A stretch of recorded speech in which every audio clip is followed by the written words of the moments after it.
Welcome to the deep dive. Today we're taking a bit of a detour, actually, into some unexpected territory. Forget the usual quarterly reports or dense technical papers for a moment. Our source material for unlocking, well, peak efficiency and maybe even systems design, it comes from an excerpt of a children's story. It's called The Magical Self-Packing Backpack. Yeah, it sounds whimsical, doesn't it? But honestly, these simple narratives, they often distill some really profound organizational truths. You may be prepping for a complex meeting or managing a huge project portfolio, or maybe just trying to feel less, overwhelmed by everything coming at you. This story offers a surprisingly powerful framework. Absolutely. So our mission here is to kind of strip away the fairy dust, if you will, and pull out the scalable principles, the genuine nuggets. We're talking about efficient preparation, the responsibility you have for maintaining a system, and maybe conquering that paralyzing feeling of being completely swamped.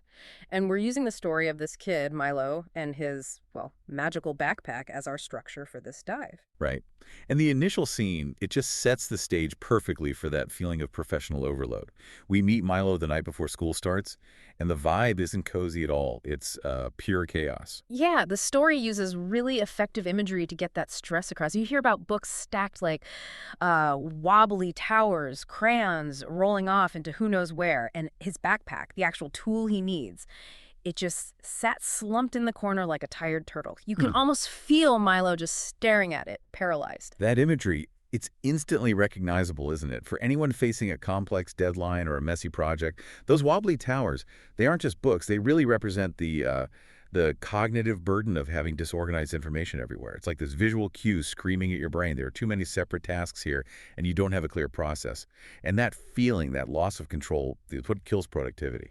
Okay, so right into that chaos. Enter the solution. The helper emerges. The backpack starts to wiggle. It talks, and it even stretches its zipper mouth into a smile. This is basically the moment automation steps in, right? But what seems crucial is how it automates things. Exactly. It's not polite or gentle about it. It's, well, aggressively efficient. The backpack doesn't carefully tuck things away. It gobbled up notebooks like pancakes and slurped crayons like spaghetti. Now, for our listeners, this kind of represents the ideal for certain automated systems, swift, total absorption of high-volume, routine tasks. Think about using AI maybe to process tons of unstructured data, or deploying standardized templates for every single report you have to do.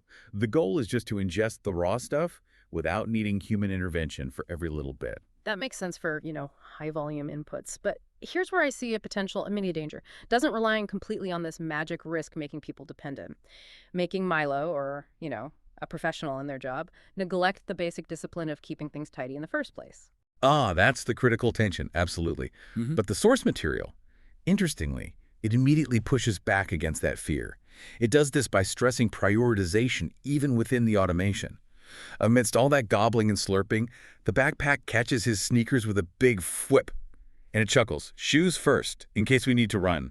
Right. Okay, so what does that specific little detail tell us when everything else is just being vacuumed up instantly? Why the shoes? Why is the ability to run the kind of foundational escape route secured first? It translates directly to securing the non-negotiables in any complex situation, your fundamentals. Before you start optimizing for pure efficiency, gobbling up all the secondary supplies, you absolutely must secure things like business continuity or legal compliance, maybe physical safety requirements. So if you're launching a new product, the shoe's first step isn't deciding the color of the marketing website. No, it's securing the funding. It's getting the legal paperwork locked down. It's making sure that if the whole system somehow collapses, your primary function, your ability to operate safely or just operate at all, is still intact. Okay. So that reframes automation. It's not just a replacement for thinking, but it's a system that has to rely on pre-programmed, high-stakes priorities. So once those foundations are secure, what level of detail does the system need to handle to get to true comprehensive preparedness? Well, this is where the story moves beyond just the school checklist into the more holistic picture. The backpack actually tumbles into the kitchen, and it makes sure lunch gets packed sandwiches and an apple. This shows the system recognizes that, sustained performance needs fuel. It needs sustainability actually built into design. You can't just run on empty. But the really fascinating detail here, for me anyway, isn't the food, which is practical, obviously.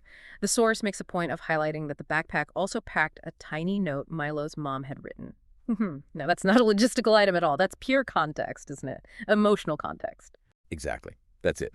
True organizational readiness, real preparedness. It isn't just about checklists and data points. It's also about the emotional and relational context that actually fuels performance.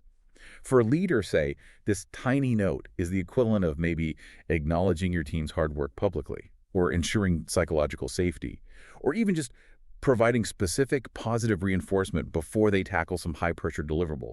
It's the human element. So you could have a technically perfect project plan, everything executed flawlessly, but without that note, without that emotional piece, the system's kind of brittle. It lacks the human factor needed for real resilience.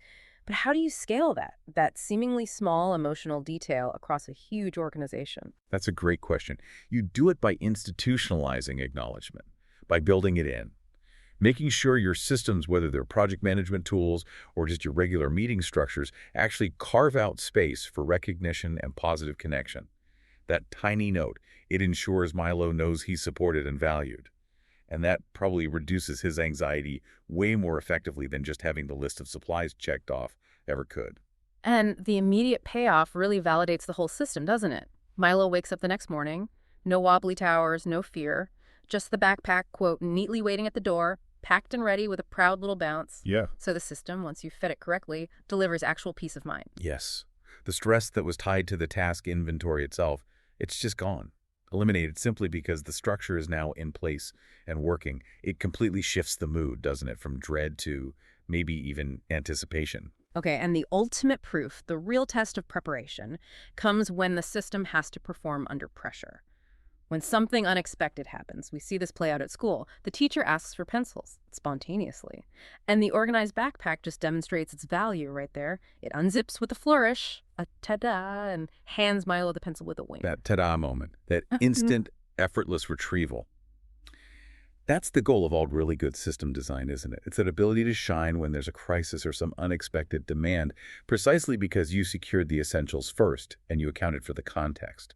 Think about maybe navigating a complex merger integration. The preparation you did beforehand ensures that when that unexpected due diligence request suddenly lands on your desk, the organized system delivers the necessary data instantly. It lets you focus on strategy, not on scrambling around trying to find things. Right. And the overarching lesson the story provides really brings us back from all the magic to, well, plain old personal responsibility. The explicit finding is stated as, Milo learned an important trick. If he helped his backpack by keeping things tidy, it would always help him back.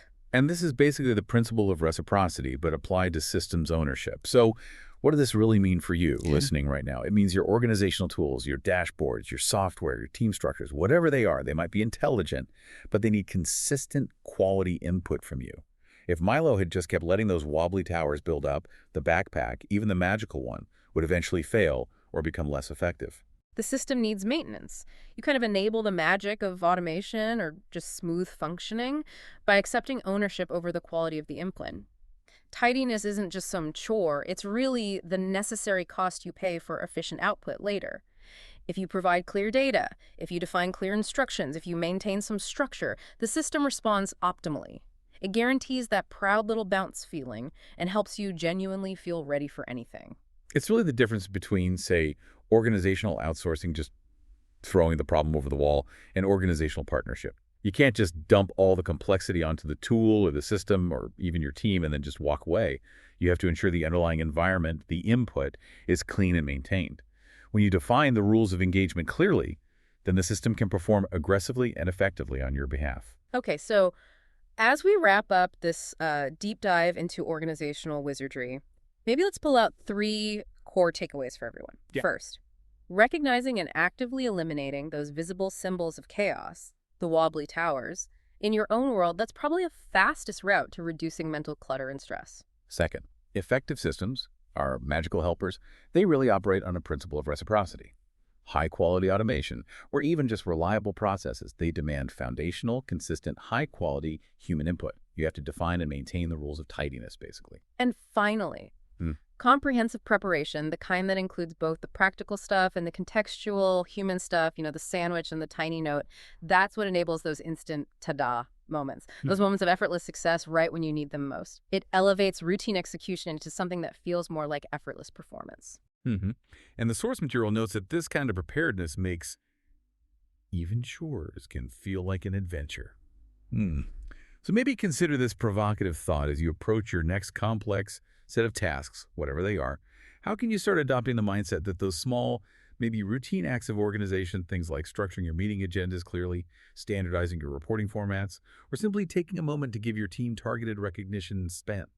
How can you see those not as boring admin work, but as actually laying the groundwork for, well, magical ease? For effortless success in those high-stakes moments that really matter later this week or next month, give your system a clean foundation, keep it tidy, and honestly, it will return the favor a thousandfold.